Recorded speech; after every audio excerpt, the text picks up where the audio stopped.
Hello and welcome again on our YouTube channel. आज की हमारी क्लास चल रही है क्लास 11th के लिए वेक्टर क्वांटिटीज का कुछ आगे का पार्ट, जिसमें आज हम पढ़ेंगे unit vector and multiplication of vectors with scalar. उससे पहले मैं आप सभी को पता है कि इसरो ने चंद्रयान 3 का सफल लैंडिंग और सेफ लैंडिंग पॉसिबल किया है। तो many many congratulations to ISRO and all the scientist जो इसमें लगे हुए थे, एंड कॉन्ग्रेचुलेशंस टू इंडिया। तो आगे बढ़ते हैं हमारे टॉपिक के ऊपर। हमारा टॉपिक है यूनिट वेक्टर। अंडरस्टैंड। तो यूनिट वेक्टर के बारे में कुछ जानना है, क्या होता है, क्यों होता है। It is nothing but direction. It is direction of A vector, ऐसे समझ सकते हैं आप। यूनिट वेक्टर सिर्फ डायरेक्शन होती है किसी भी वेक्टर की। सही है।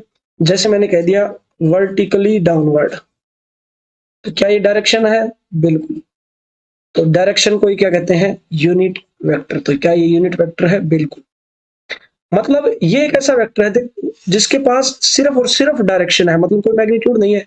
वेक्टर क्वांटिटीज के पास मैग्नीट्यूड डायरेक्शन दोनों होती है, लेकिन ये एक ऐसा वेक्टर है जिसके पास सिर्फ डायरेक्शन है। या ये कह सकते हैं आगे 1 से अगर मैं मल्टीप्लाई कर दूं तो इसमें कोई चेंज आएगा, 1 इंटू वर्टिकली डाउनवर्ड। तो ये कह सकते हैं कि यूनिट वेक्टर एक ऐसा वेक्टर है जिसका मैग्नीट्यूड यूनिटी या फिर 1 होता है। इसका मतलब आपको किसी की डायरेक्शन बतानी है तो आप उसका यूनिट वेक्टर बता दो। समझ में आई बात? ये कोई फिजिकल क्वांटिटी नहीं है, नॉट ए फिजिकल क्वांटिटी। मतलब इसके पास do not have unit. Unit vector की खुद की कोई यूनिट नहीं होती। जैसे फोर्स एक वेक्टर, उसकी यूनिट होती है न्यूटन। यूनिट वेक्टर जो होगा वो सिर्फ डायरेक्शन बताएगा, और डायरेक्शन की क्या यूनिट होगी? तो डू नॉट हैव यूनिट। कोई यूनिट नहीं होती, यानी कि ये कोई फिजिकल क्वांटिटी नहीं है। फिजिकल क्वांटिटी क्या होती है? जिनके पास एक न्यूमेरिकल वैल्यू और एक यूनिट हो। इसके पास न्यूमेरिकल वैल्यू आप कह सकते हो फिर भी 1 है, और यूनिट नहीं है, तो ये फिजिकल क्वांटिटी तो नहीं है। वेक्टर इसलिए है क्योंकि इसके पास डायरेक्शन है। तो मैंने कहा south towards south, towards south, तो मैंने क्या बताया है? यूनिट वेक्टर बताया है। अंडरस्टैंड। अब आपको पता है किसी भी वेक्टर को हम लिखते कैसे हैं? उसका मैग्नीट्यूड एंड डायरेक्शन का प्रोडक्ट, ऐसे लिखते हैं भाई। तो ये जो डायरेक्शन होगी ये अपने आप में क्या होता है? Unit vector. यानी कि आप ये कह सकते हो किसी भी वेक्टर के अंदर एक यूनिट वेक्टर जरूर होता है। जैसे मैंने लिखा फोर्स 3 न्यूटन ईस्ट, ठीक है।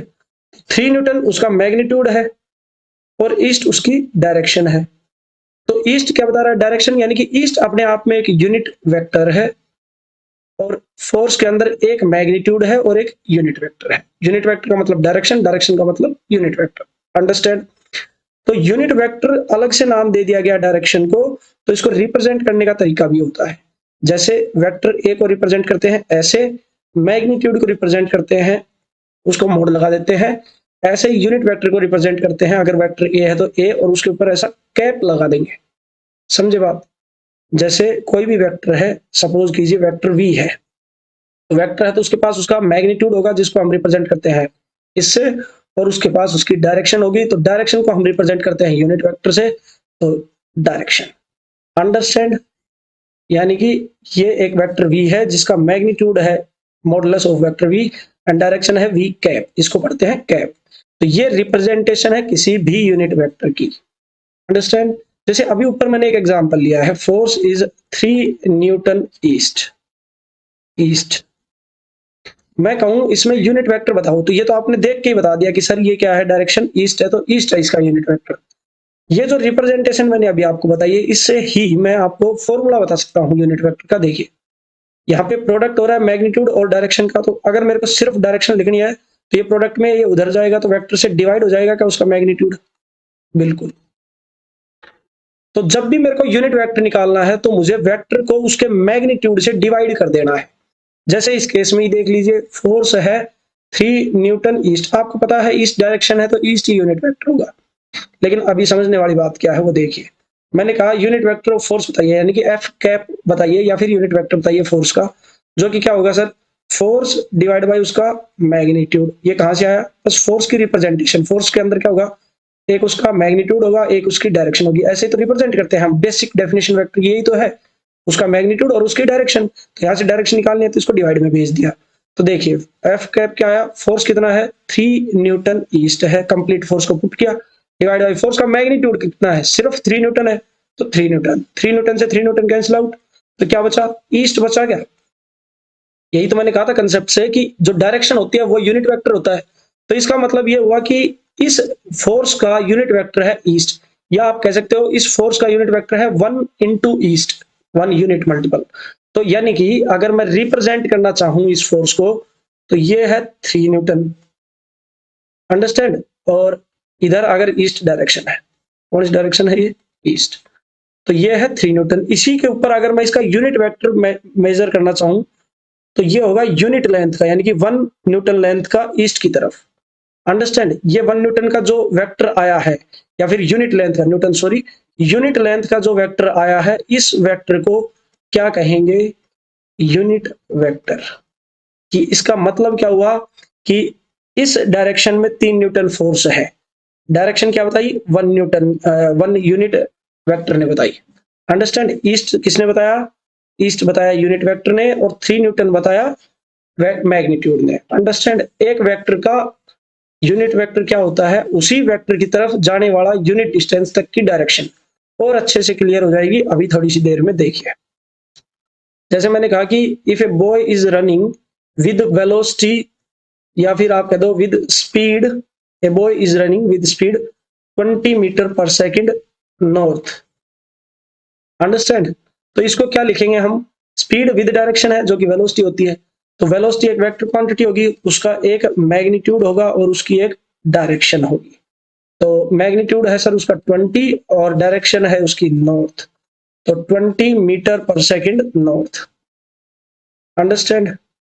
तो अभी तक आपको इतना समझ में आया कि सर कोई भी यूनिट वेक्टर जो होता है वो एक्चुअल में किसी भी वेक्टर की डायरेक्शन को बताता है, सिंपल सी बात ये है। तो आपने पढ़ा होगा x axis, y axis, z axis, x axis और वाई एक्सिस। जेड एक्सिस जिस मोबाइल में आप वीडियो देख रहे हो तो बाहर को आती हुई जेड एक्सिस, और उस मोबाइल के अंदर से पास होती हुई माइनस जेड एक्सिस। तो मैं ऐसे दिखा देता हूं, ये बाहर आ रही है भाई, स्क्रीन से बाहर आती हुई जो लाइन है वो जेड एक्सिस, और स्क्रीन के अंदर जो लाइन जा रही होगी वो होगी माइनस जेड एक्सिस। तो एक्स एक्सिस इधर है तो ये माइनस एक्स एक्सिस, और वाई एक्सिस ऊपर है तो नीचे की डायरेक्शन माइनस वाई एक्सिस। समझ में आया, ये तो कोऑर्डिनेट से आपको पता है, मैं कहना चाह रहा हूं वो समझिए कि एक्स एक्सिस के अंदर एक्स एक्सिस की जो डायरेक्शन बता रहा है उस वेक्टर को एक स्पेशल नाम दिया गया। आपको पता है यूनिट वेक्टर यानी कि यूनिट लेंथ तक का vector, unit length and in direction of x axis, ये इसका यूनिट वेक्टर हुआ क्या, एक्स एक्सिस का, बिल्कुल। इसको एक नया नाम दे दिया ताकि पहचान में आ जाए एक बार में, आई कैप। क्या नाम दे दिया, i cap. Direction along x axis, इसको सही से लिखो, direction along x axis is denoted by i cap, यानी कि एक्स एक्सिस की तरफ यूनिट लेंथ का जो वेक्टर होगा वो ही क्या कहलाएगा, आई कैप, अंडरस्टैंड। ये अगर एक्स एक्सिस है तो एक्स एक्सिस की तरफ यूनिट लेंथ का जो वेक्टर होगा वो ही क्या कहलाएगा, आई कैप।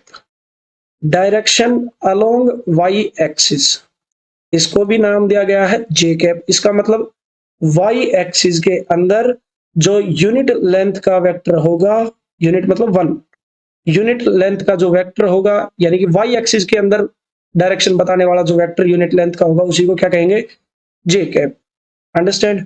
और डायरेक्शन अलोंग जेड एक्सिस, इसको नाम दिया गया है के कैप। ये क्यों नाम दिए गए हैं, बस ताकि एक बार में ही आपको पता चल जाए, कोई न्यूमेरिकल में के कैप लिखा है इसका मतलब जेड एक्सिस में वो ऑब्जेक्ट चल रहा है। ये अगर जेड एक्सिस है तो इसके अंदर 1 यूनिट लेंथ का जो वेक्टर होगा वही क्या कहलाएगा, के कैप। मतलब सर अगर मैंने कहीं आपको आई कैप लिखा हुआ देख लिया तो आप ऑटोमेटिक समझ जाओगे कि वो ऑब्जेक्ट एक्स एक्सिस में चल रहा है, जे कैप लिखा हुआ देख लिया तो वाई एक्सिस में चल रहा है, और के कैप लिखा हुआ देख लिया तो जेड एक्सिस में चल रहा है। मतलब इसका ये हुआ कि आई कैप रिप्रेजेंट कर रहा है, कैप से हम डायरेक्शन को रिप्रेजेंट कर रहे हैं, तो आई कैप का मतलब direction along x axis, j cap का मतलब डायरेक्शन अलोंग वाई एक्सिस, और के कैप का मतलब डायरेक्शन अलोंग जेड एक्सिस। तो आपको अब अच्छे से पता चल गया कि एक्स एक्सिस, वाई एक्सिस और जेड एक्सिस की डायरेक्शन को कैसे शो करेंगे। कैप से क्यों शो करते हैं, तो आपको ये भी पता है कि कैप से ही हम शो करते हैं यूनिट वेक्टर को। यूनिट वेक्टर अपने आप में डायरेक्शन होती है, तो ये कह सकते हैं सीधा सा मतलब डायरेक्शन को मैथमेटिकली हम उस वेक्टर पे कैप लगा देते हैं, वही क्या हो गया, यूनिट वेक्टर। और फॉर्मूला वाइज आपने देखा है कि ए वेक्टर अगर है तो उसका कुछ मैग्नीट्यूड होगा और उसकी कुछ डायरेक्शन होगी। यहां से अगर सिर्फ आपको डायरेक्शन निकालनी है, अगर आपको मैग्नीट्यूड और वेक्टर दोनों गिवन है, तो आप वेक्टर को उसके मैग्नीट्यूड से डिवाइड कर दीजिए, वो वेक्टर जो भी आएगा वो उसकी डायरेक्शन बताएगा अलोंग ए वेक्टर ए। अगर वेक्टर ए इधर है तो इसी डायरेक्शन में एक यूनिट लेंथ का वेक्टर आएगा जो आप कहोगे ए कैप होता है, अगर ये वेक्टर ए है तो। ठीक है क्या? यानी कि unit vector is direction along vector a. इसमें क्या है, i cap is unit vector that shows direction along x axis, j cap is unit vector that shows direction along y axis, and k cap is unit vector that shows direction along z axis. Understand? तो मैं एक simple सी numerical बताता हूं कि a boy is running with speed of 30 meter per second in y axis. Understand? तो इसको आप कैसे रिप्रेजेंट करोगे? स्पीड विद डायरेक्शन वेलोसिटी होती है, तो सर वेलोसिटी, उसका मैग्नीट्यूड एंड उसकी डायरेक्शन। तो वेलोसिटी क्या है, 30 मीटर पर सेकंड उसका मैग्नीट्यूड है, और डायरेक्शन क्या है, वाई एक्सिस। तो अब मैं बार बार नहीं लिखूंगा इन वाई एक्सिस, यहाँ पे सीधा मैं लिख देता हूँ जे कैप। तो इससे आपको समझ में आएगा कि 30 मीटर पर सेकंड जे कैप का मतलब 30 मीटर पर सेकंड से कोई बच्चा जे कैप की डायरेक्शन में दौड़ रहा है। अंडरस्टैंड? तो इसी तरह से ये जो माइनस एक्सिस है, एक्स एक्सिस की डायरेक्शन का आई कैप, तो माइनस एक्सिस का माइनस आई कैप, माइनस जेड का माइनस के कैप, और माइनस वाई का माइनस जे कैप। यानी कि माइनस जे कैप लिख दिया मतलब माइनस वाई एक्सिस में दौड़ रहा है बच्चा, माइनस आई कैप लिख दिया तो माइनस आई कैप में कोई चीज जा रही है, और माइनस के कैप लिख दिया मतलब माइनस जेड एक्सिस में कोई चीज जा रही है। इसका मतलब अगर मैंने लिख दिया acceleration of a boy is 2 metre per second square in minus z axis, इसका मतलब क्या हुआ, इसको शो करूं, एक्सीलरेशन को स्मॉल ए से शो कर दिया, एक्सीलरेशन का magnitude sir 2 metre per second square, और उसकी डायरेक्शन माइनस जेड एक्सिस मतलब माइनस के कैप। अंडरस्टैंड? तो इस तरह से आप रिप्रेजेंट कर सकते हो किसी भी वेक्टर को, और आपको अच्छे से ये समझ में आया होगा कि यूनिट वेक्टर क्या होता है। इसके बाद एक टॉपिक और है, वो भी डिस्कस करेंगे अभी।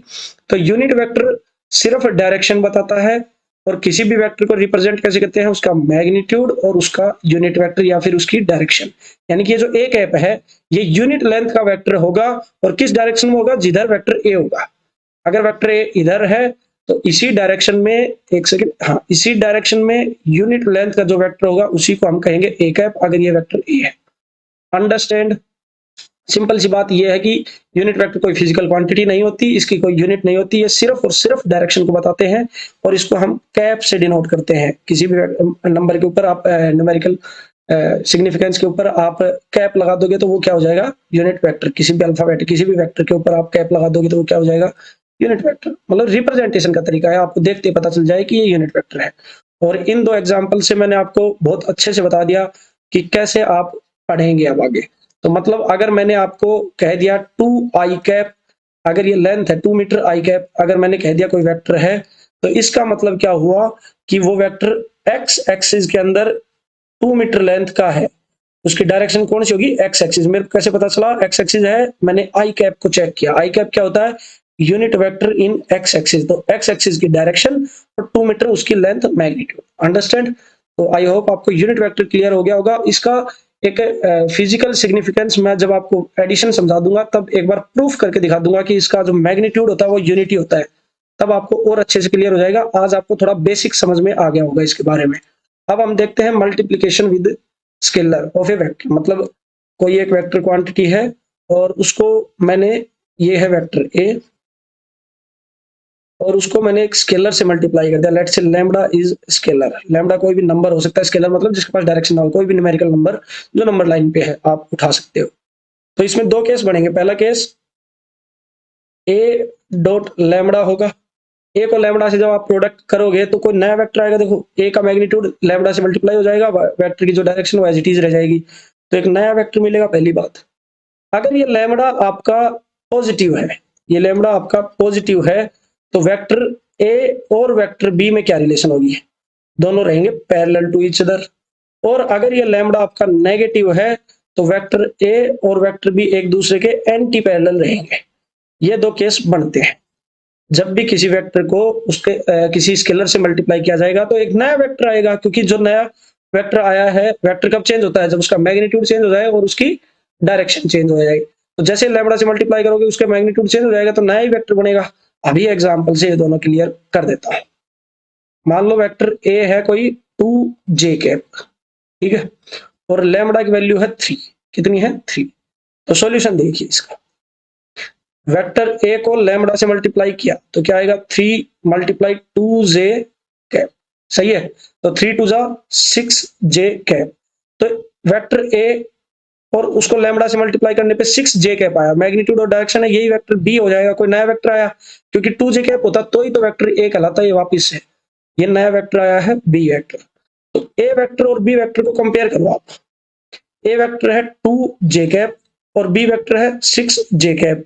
अभी आपको पता है 2j कैप का मतलब y एक्सिस के अंदर जाने वाली डायरेक्शन। अगर ये y एक्सिस है तो y एक्सिस ही बना देता हूं मैं, कंफ्यूज हो जाओगे वरना। ये है y एक्सिस आपकी, इधर ये अगर 2 मीटर लेंथ है, ये जो भी वेक्टर था, ये अगर डिस्प्लेसमेंट है तो मीटर हो गया। 2 मीटर की लेंथ है और इधर ये j कैप है, सही है क्या?